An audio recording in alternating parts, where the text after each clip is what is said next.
ಬಿಜೆಪಿಯಿಂದ ವಿಜಯಪುರ ನಗರ ಶಾಸಕ ಬಸನಗೌಡ ಪಾಟೀಲ್ ಯತ್ನಾಳ್ ಉಚ್ಚಾಟನೆ ಬೆನ್ನಲ್ಲೇ ವಿಜಯಪುರ ನಗರದಲ್ಲಿ ಏನು ಪದಾಧಿಕಾರಿಗಳ ರಾಜೀನಾಮೆ ಪರ್ವಣೆ ಶುರುವಾಗಿದೆ. ಹಲವಾರು ಪದಾಧಿಕಾರಿಗಳು ತಮ್ಮ ತಮ್ಮ ಸ್ಥಾನಕ್ಕೆ ರಾಜೀನಾಮೆ ಘೋಷಣೆ ಮಾಡಿದ್ದಾರೆ. ಈ ನಿಟ್ಟಿನಲ್ಲಿ ನಾವು ವಿಜಯಪುರ ನಗರ ಮಂಡಳ ಅಧ್ಯಕ್ಷರಾದ ಶಂಕರ್ ಹೂಗಾರ್ ಅವರೊಂದಿಗೆ ಮಾತನಾಡೋಣ. ಯಾಕೆ ರಾಜೀನಾಮೆ ಕೊಟ್ಟರಿ ಹೂಗಾರ್ ಅವರು?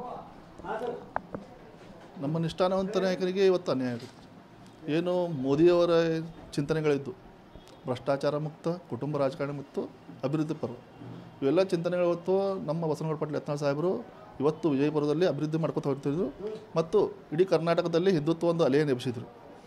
ಇಂಥದ್ರ ಮುಖಾಂತರ ಅವರು ಹೊರಟಾಗ ಅವ್ರಿಗೇನೋ ಒಂದು ತಡೆ ಹಿಡಿಯಲಿಕ್ಕೆ ಒಂದು ಕುತಂತ್ರ ರಾಜಕಾರಣ ಮಾಡಿ ಅವರಿಗೆ ಇವತ್ತು ಕೇಂದ್ರದ ಶಿಸ್ತು ಸಮಿತಿ ಅವರಿಗೆ ಏನು ಉಚ್ಚಾಟನೆ ಮಾಡಿದ್ದಾರೆ ಅಂತ ತಿಳಿದು ಬಂದಿದೆ.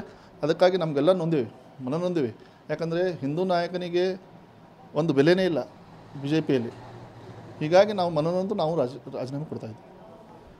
ಯತ್ನಾಳ್ ಅವರು ಯಡಿಯೂರಪ್ಪ ವಿರುದ್ಧ ಮತ್ತು ವಿಜೇಂದ್ರ ಅವ್ರ ವಿರುದ್ಧ ಮಾತನಾಡಿದ್ದೆ ಅವ್ರು ಮುಳುವಾಯ್ತಾ ಅನ್ಸುತ್ತಾ?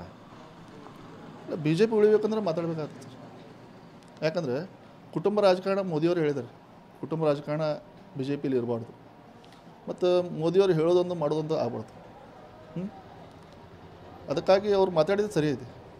ಬಸನಗೌಡ ಪಾಟೀಲ್ ಯತ್ನಾಳ್ ಅವರು ಮಾತಾಡಿದ್ದು ಸರಿ ಇದೆ. ಕುಟುಂಬ ರಾಜಕಾರಣ ಬಿ ಜೆ ಪಿಯಲ್ಲಿ ಇರಬಾರ್ದು. ಇದು ಕಾರ್ಯಕರ್ತರ ಪಕ್ಷ. ಅದಕ್ಕೆ ಕಾರ್ಯಕರ್ತರಾಗೇ ಇರಬೇಕು, ಇದು ಸೀಮಿತವಾಗಿರಬೇಕು. ಹೌದು, ಯತ್ನಾಳ್ ಅನ್ಪಿಸುವಲ್ಲಿಗೆ ಯತ್ನಾಳ್ ಬೆಳಗ್ಗೆ ನಿಲ್ತೀವಿ. ಬಿಜೆಪಿಯಿಂದ ವಿಜಯಪುರ ನಗರ ಶಾಸಕ ಬಸನಗೌಡ ಪಾಟೀಲ್ ಯತ್ನಾಳ್ ಉಚ್ಚಾಟನೆ ಬೆನ್ನಲ್ಲೇ ವಿಜಯಪುರ ನಗರದಲ್ಲಿ ಏನು ಪದಾಧಿಕಾರಿಗಳ ರಾಜೀನಾಮೆ ಪರ್ವಣೆ ಶುರುವಾಗಿದೆ. ಹಲವಾರು ಪದಾಧಿಕಾರಿಗಳು ತಮ್ಮ ತಮ್ಮ ಸ್ಥಾನಕ್ಕೆ ರಾಜೀನಾಮೆ ಘೋಷಣೆ ಮಾಡಿದ್ದಾರೆ. ಈ ನಿಟ್ಟಿನಲ್ಲಿ ನಾವು ವಿಜಯಪುರ ನಗರ ಮಂಡಳ ಅಧ್ಯಕ್ಷರಾದ ಶಂಕರ್ ಹೂಗಾರ್ ಅವರೊಂದಿಗೆ ಮಾತನಾಡೋಣ. ಯಾಕೆ ರಾಜೀನಾಮೆ ಕೊಟ್ಟರಿ ಹೂಗಾರ್ ಅವರು? ನಮ್ಮ ನಿಷ್ಠಾನವಂತ ನಾಯಕರಿಗೆ ಇವತ್ತು ಅನ್ಯಾಯ ಆಗುತ್ತೆ. ಏನು ಮೋದಿಯವರ ಚಿಂತನೆಗಳಿದ್ದು ಭ್ರಷ್ಟಾಚಾರ ಮುಕ್ತ, ಕುಟುಂಬ ರಾಜಕಾರಣ ಮುಕ್ತ, ಅಭಿವೃದ್ಧಿ ಪರ್ವ ಇವೆಲ್ಲ ಚಿಂತನೆಗಳು ಇವತ್ತು ನಮ್ಮ ಬಸನಗೌಡ ಪಾಟೀಲ್ ಯತ್ನಾಳ್ ಸಾಹೇಬರು ಇವತ್ತು ವಿಜಯಪುರದಲ್ಲಿ ಅಭಿವೃದ್ಧಿ ಮಾಡ್ಕೊತ ಹೋಗ್ತಿದ್ರು ಮತ್ತು ಇಡೀ ಕರ್ನಾಟಕದಲ್ಲಿ ಹಿಂದುತ್ವ ಒಂದು ಅಲೆಯನ್ನು ಎಬ್ಬಿಸಿದ್ರು. ಇಂಥದ್ರ ಮುಖಾಂತರ ಅವರು ಹೊರಟಾಗ ಅವ್ರಿಗೇನೋ ಒಂದು ತಡೆ ಹಿಡಿಯಲಿಕ್ಕೆ ಒಂದು ಕುತಂತ್ರ ರಾಜಕಾರಣ ಮಾಡಿ ಅವರಿಗೆ ಇವತ್ತು ಕೇಂದ್ರದ ಶಿಸ್ತು ಸಮಿತಿ ಅವರಿಗೆ ಏನು ಉಚ್ಚಾಟನೆ ಮಾಡಿದ್ದಾರೆ ಅಂತ ತಿಳಿದು ಬಂದಿದೆ. ಅದಕ್ಕಾಗಿ ನಮಗೆಲ್ಲ ಮನನೊಂದಿವಿ.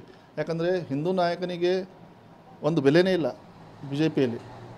ಹೀಗಾಗಿ ನಾವು ಮನನೊಂದು ನಾವು ರಾಜೀನಾಮೆ ಕೊಡ್ತಾಯಿದ್ವಿ.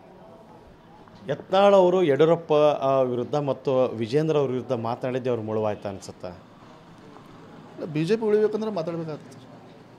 ಯಾಕಂದರೆ ಕುಟುಂಬ ರಾಜಕಾರಣ ಮೋದಿಯವರು ಹೇಳಿದ್ದಾರೆ, ಕುಟುಂಬ ರಾಜಕಾರಣ ಬಿ ಜೆ ಪಿಯಲ್ಲಿ ಇರಬಾರ್ದು ಮತ್ತು ಮೋದಿಯವರು ಹೇಳೋದೊಂದು ಮಾಡೋದೊಂದು ಆಗ್ಬಾರ್ದು. ಅದಕ್ಕಾಗಿ ಅವ್ರು ಮಾತಾಡಿದ್ದು ಸರಿ ಇದೆ.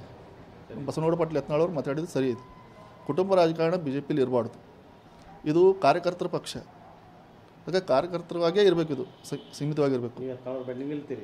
ಹೌದು, ಯತ್ನಾಳ್ ಅನ್ಪಿಸುವಲ್ಲಿಗೆ ಯತ್ನಾಳ್ ಬೆಳಗ್ಗೆ ನಿಲ್ತೀವಿ.